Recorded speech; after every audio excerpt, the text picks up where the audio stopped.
How to do motion tracking on CapCut PC. In this tutorial, I'll show you guys how you can easily do that. So let's just jump right into the video. The very first thing you're going to do is open up a CapCut PC and just create a new project. So I'm just going to go ahead and open up my editor here and import a video. I'm going to go to my downloads and import this random video here.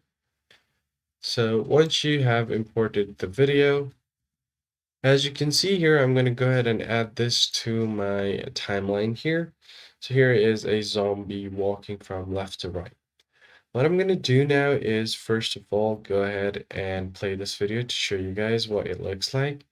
Now I'm going to go ahead and quickly add a text that would do the motion tracking of this particular object on this video. So let's just drag the default text down here. Make sure that it is visible all the way throughout the video, like so. And then finally type in the texture. So let's just type in something like zombie. And then you can adjust its size.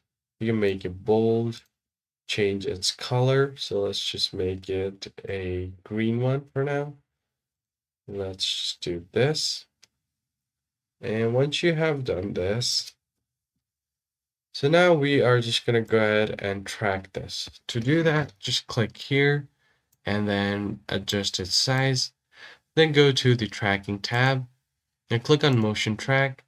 And then from here, you're going to have to select this object. You could do a circular one by adjusting this width and the corner.